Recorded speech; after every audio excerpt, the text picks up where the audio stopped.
You are 19 years old. The air tastes like diesel and rotting guava. The warehouse sits at the edge of Culiacan, where the pavement gives out and the dirt road begins. Someone hands you a phone and tells you not to use it for anything except calls from one number. You nod. You don't know the man's name. He doesn't ask for yours. Your job, at first, is to stand. That is the whole job.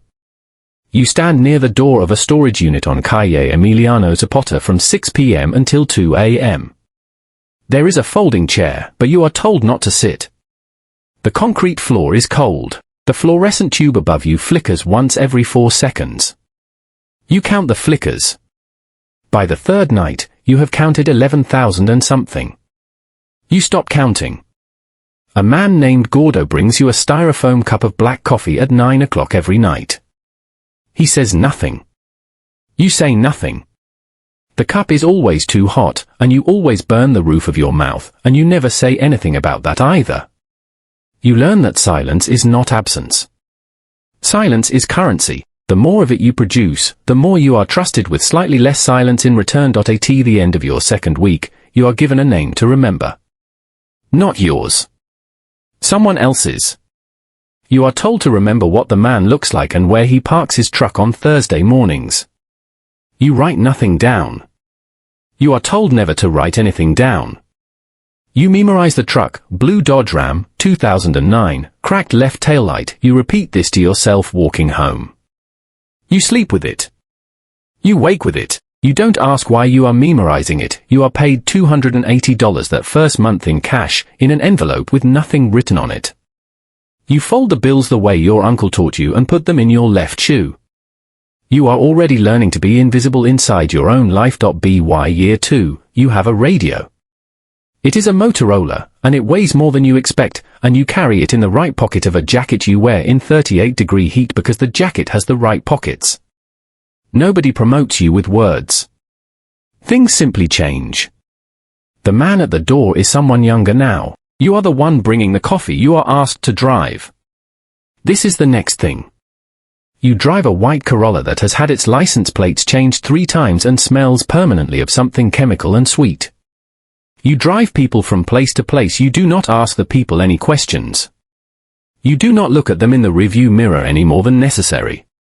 Some of them are quiet. Some of them talk on phones the entire time. One of them cries very softly for 40 minutes on a highway outside Mazatlan, and you turn the radio up, not loudly, just enough. By year 3, you understand the taxonomy. There are the ones who run money. The ones who move product, the ones who deliver information. And then there is your category, a category you have drifted into so gradually that you cannot identify the exact moment it happened. You are the one who makes sure things happen on schedule. You are the one who reminds people of what was agreed. You are, in the language no one uses out loud, an enforcer. Your first assignment of consequence happens on a Tuesday in November, year 3. You sit across a table from a man who owes 140,000 pesos and has owed it for 6 weeks. You do not threaten him. You describe, very calmly and specifically, what a continued delay means for his cousin's tortilleria on Avenida Nino's Heroes. You leave. He pays within 48 hours. You receive a phone call the next morning that lasts 11 seconds and consists only of the word bien. That is a promotion. That is what a promotion sounds like here. By year 5, you supervise 3 other men who do what you used to do. You correct them when they speak too much. You tell them never to write anything down. You watch them make the same errors you made and say nothing until the error becomes a pattern, and then you say one thing, quietly, and you never repeat it. The system is not chaos. This surprises civilians. The system has rules as specific and unforgiving as any corporate org chart, only the org chart is never written and the consequences of misreading it are not a performance improvement plan. Rule 1 is arithmetic. Everything is accounted for. Every gram, every kilometer, every peso that passes through you is tracked by someone above you in a ledger you will never see. You are a line item. This is not insulting. It is clarifying. Line items that balance are left alone. Line items that don't balance attract attention. Rule 2 is jurisdiction. The city is divided by invisible lines. You know which colonias belong to which plaza. You know that Sector 4 is off limits for anything other than transit between midnight and 4. You know that if a man from another cell is present at a meeting you did not know about in advance, you leave within 3 minutes and call a specific number and say only a specific phrase. The phrase is "the car is ready." It means something is wrong. You have said it twice in 6 years. Both times it was correct to say it. Rule 3 is creative compliance. The accountant upstairs, you have never met him, but you know he exists because the system requires him to exist. He finds ways to launder 2.3 million pesos a month through 12 different restaurants and 2 car washes and a construction company in Sonora that has never built a single structure. You do not do that work, but you understand that the work you do makes his work possible, and his work makes yours viable, and the whole thing holds together because everyone does the one thing they are supposed to do and nothing else. When someone starts doing more than their one thing, the system corrects them. Corrections are not comfortable. You have a routine. You wake at 5:47 a.m. You eat at the same counter on the same street. You pay in cash. You tip in cash. You leave at the same time. Routine is safety, to a point. Then routine becomes pattern, and pattern is vulnerability. You change one variable every 3 weeks. The corner you park on. The route you walk. The time you eat. You rotate these consciously. The way a lock is changed, not because anything has gone wrong but because the system demands that you not make it easy for the system's enemies to predict you. The system's enemies are often former employees of the system your mother calls less. You began doing this first, calling less, and so she mirrors it, the way water mirrors everything eventually. When you do speak, the call is never longer than 4 minutes. You have trained yourself to fill those 4 minutes with information that is true but shapeless. The weather in the city. A restaurant you ate at. Whether your knee still bothers you in cold weather. You never lie to her outright. You have simply become very good at speaking a version of yourself that cannot be investigated. You had a girlfriend until year 4. Her name was Valentina, and she was studying to be a nurse, and she made the specific, unfortunate error of asking what exactly you did for work. You told her you were in logistics. This was true. She asked who you worked for. You said a regional distribution company, which was also technically true. She accepted this for 11 months. Then she stopped accepting it. You did not argue. Arguments create memory.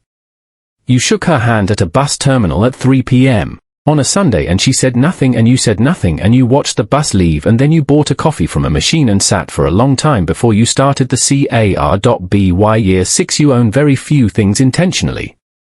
A watch that belonged to your uncle. 3 shirts that are not memorable. A mattress in an apartment you lease month to month under a name that is not yours but is not far from yours. You do not own this arrangement. You are merely inside it. The apartment is 47 square meters and the window faces a wall. You keep it clean. Cleanliness is the last form of control that belongs entirely to you. You notice that you have stopped having opinions about things unrelated to the work. You do not have preferences about music anymore. You watch football but you do not care who wins, which disturbs you slightly the first time you notice it, and then not at all.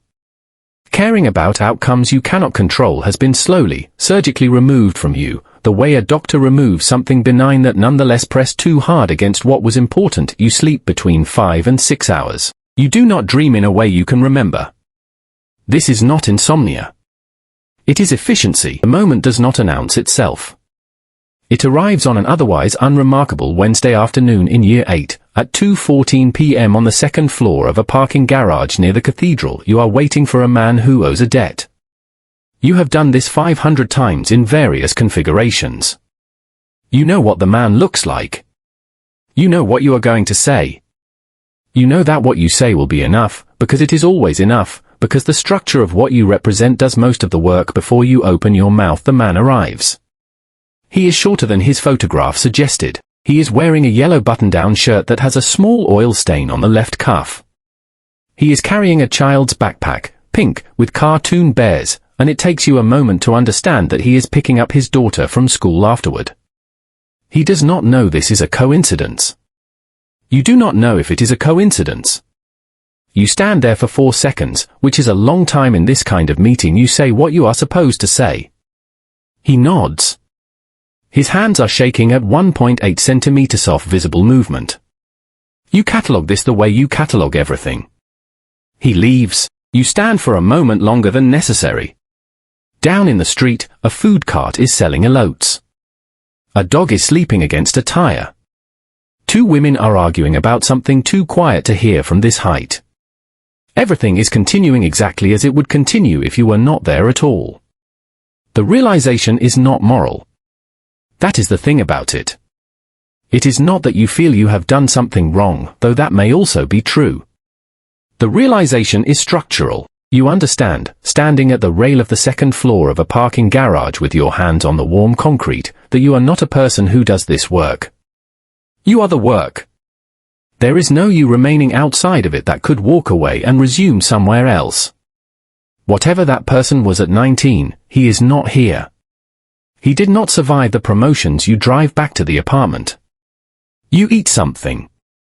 You sit by the window facing the wall.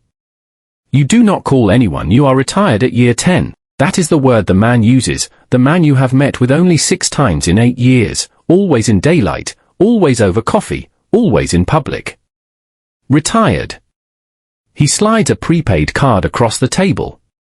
There is 80,000 pesos on it. You already know the number because the card has a balance printed on the sleeve and you read it when he wasn't looking, which is what the job taught you to do with everything. He tells you to go north. MOCO. Maybe Chihuahua. Somewhere with distance but without the border, which creates additional complications. He does not say what the complications are. You already know what they are. You are replaced within a week. You know this because you know how the system works. There is always someone at year 2 who is learning to drive a white Corolla and carrying a radio in a jacket he wears in the summer heat. A man learning your routes right now does not know your name.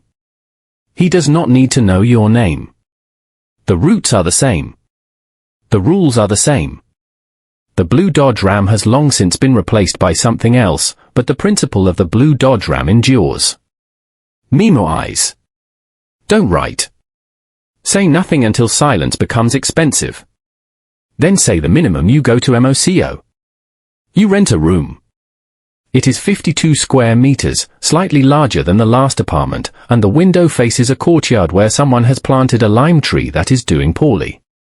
You watch it most mornings. You are not sure what you are waiting for. Somewhere south of you, a 19-year-old is standing in a cold storage unit near Culiacan. He is counting the flickers of a fluorescent tube. He does not know he is counting them. He thinks he is just standing. He thinks this is temporary. He thinks the thing that is happening to him has not yet started as the tube flickers. The system holds.